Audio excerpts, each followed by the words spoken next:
muggy day. Sky's gloomy, air's all wet.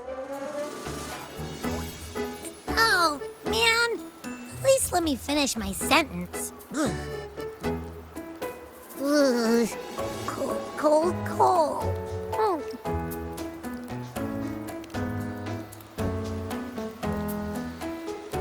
All right. I'm famished. We barely had a bite sprinting all the way here from Raguna. Whoa! Pinch me! This is a feast and a half!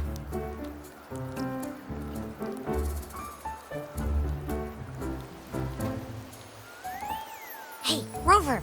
So, we did bring enough money, right? I mean, we kind of rushed out without grabbing anything. Oh, that. Don't worry, money's not an issue. Augusta made sure we're covered. All our food and lodging here in Septimon is built straight to the F4's palace. But I think the owner might have overdone it a little. Ha! Better get used to it. You're the champ of the Great Aegon. And you know me. If food's on offer, I'll be a scoffer. Yeah, no leftovers, guaranteed.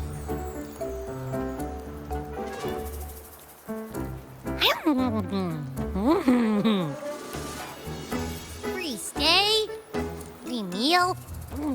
This effort really knows how to treat guests. Maybe we should, hang around a bit longer.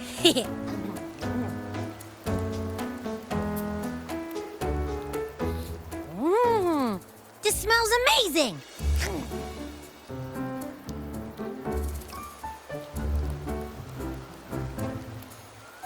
Abby, what do you think Imperator wants me to find? If Cardathia's right, the last clues should be somewhere on the Sanguis Plateaus. We're so close to the finish line. Just one step away. But our pace has slowed. Relax. We're already back in Septimon. What's the rush? I remember Lupa said there's this weird blight cloud hanging over the Sanguis Plateaus.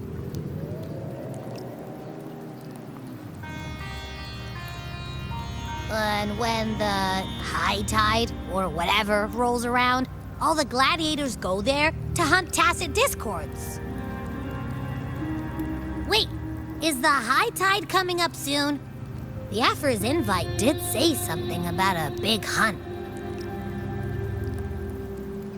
Huh, that reminds me. Aren't we supposed to meet her today?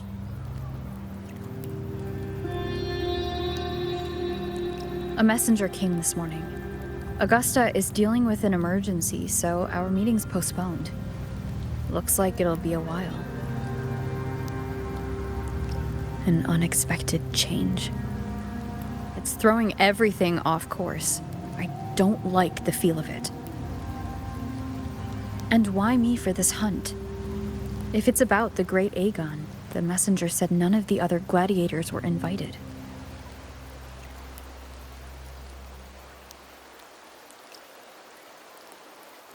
Who knows? Maybe she just wants to test her strength against you. Typical Septimontian, right? You think so? I've only met her a few times, but I doubt she acts on such simple impulses. And as the F4, can she really thoughtlessly do whatever she wants? Guessed from afar, you possess eyes as clear as crystal. But what troubles you so that eyes once bright as the highland sky now darken with rolling clouds?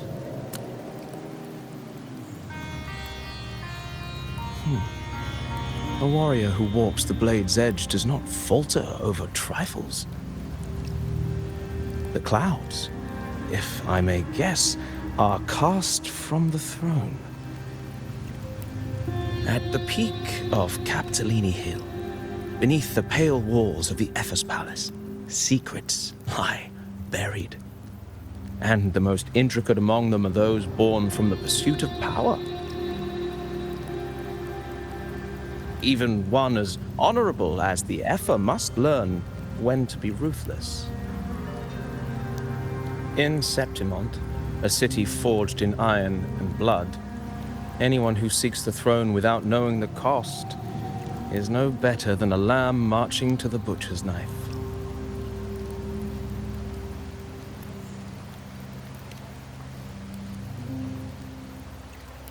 I am Nestor, a traveling poet.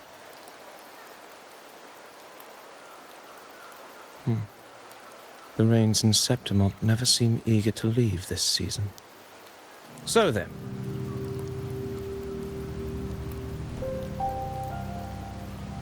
if you are curious about the Ethel, then allow me to say that nothing would honor me more than to offer even a modest service to the champion of the great Aegon.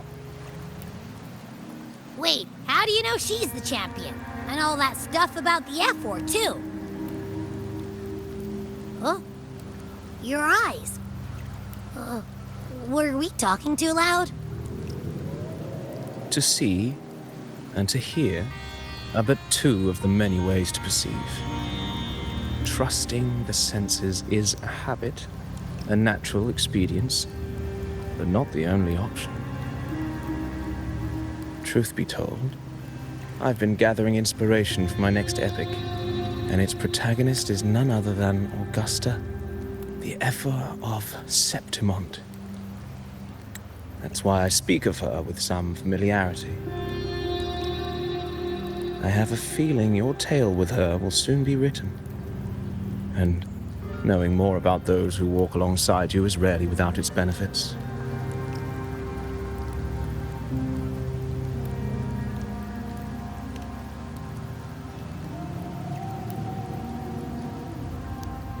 Augusta, a girl of humble birth, a resonator of modest talent, a commoner without noble patronage, and yet, from the den of wolves that is Septimont City, she rose and eventually claimed her place.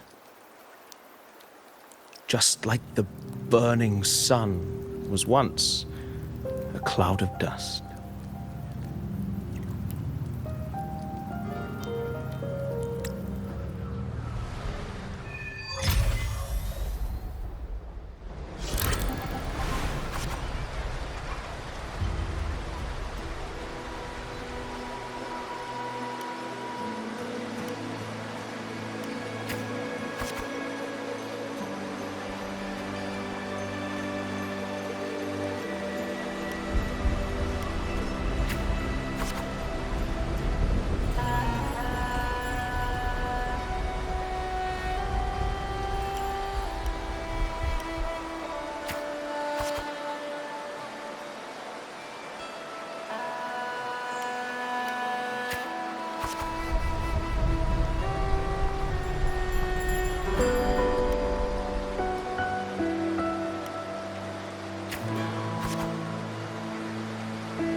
Fail enough times, and you might eventually succeed. Should we call it resilience? Or mere stubbornness? Or perhaps, for a girl who has lost everything, there was never a second option. She had no one to trust but herself. and naught but a blade to hold. And yet, as the first stanza of an epic, this is nothing extraordinary. Since the lament, across the scorched lands of Solaris, I've heard this story repeat itself, again and again. Greatness. Yes, our era has certainly seen it. But true greatness is never found on the first page of a story. Courage, glory, and honor. Such immortal virtues have been etched in tablet and stone. They are never forged overnight. Light as a thread, elusive as the wind, they weave themselves into every twist of fate, tangling with every insignificant choice we make.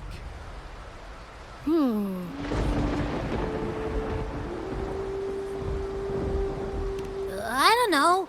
It's just unbelievable. The Augusta he's talking about, and the F-word we saw in the arena. No way they're the same person. A girl far from home, arriving in the city upon Capitolini Hill in pursuit of strength. No title, no status, no wealth. I doubt anyone at the time could have imagined her rising to where she is now. Do you mean Kato? Do you believe Kato handed her that final victory on purpose, and that his scathing words were a test of her resolve? Then Kato must have been an idealist to place his faith in a girl with nothing to her name. Now, why don't we keep this question in mind and see where the story leads us?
merely the rough shape of a short epic.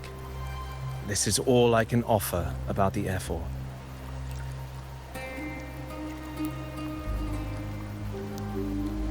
Now, as a listener, what do you make of my narration?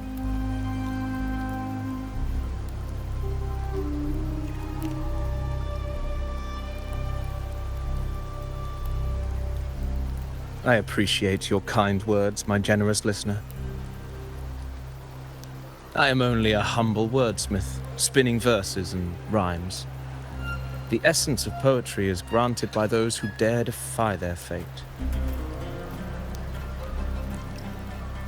But there is one thing I must confess. Through my words, your knowledge of the F4 is partial, at best. Poetry can only offer a glimpse of the true story, the reality of people, events, and things slips beyond the grasp of words. I do not belong in the pages of the epic, so I remain confined to the observer's gaze. I can imagine events and emotions unfold, but I cannot truly recreate them. Here's some advice for you, though I hesitate to call it such. If you want the truth of a story, step into it. Become part of it.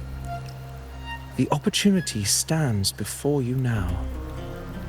As I've said, the tale between you and Augusta, the hero of Septimont, is only now turning its next page.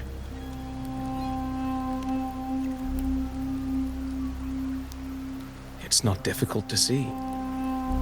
Fate flows like the stars, tracing their course. Your destination is written in the steps you take.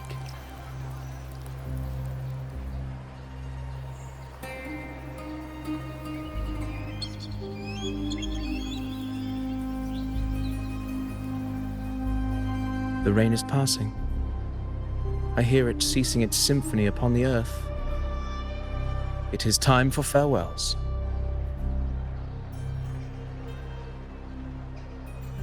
Before I leave, may I ask you one last question?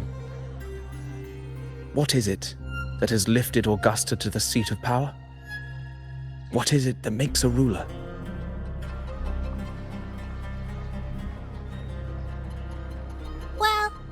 I'd say strength. Let's be real. There's no way Augusta could have passed those trials without strength. Rover, what do you think?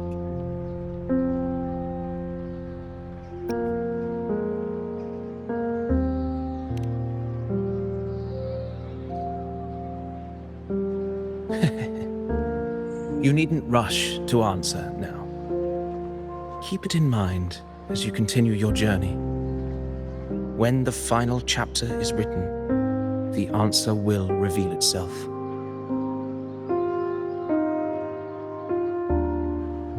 Farewell, my friend. Our paths crossed by fate and by chance. Soon, after this brief encounter, everything about me will be gone with the wind.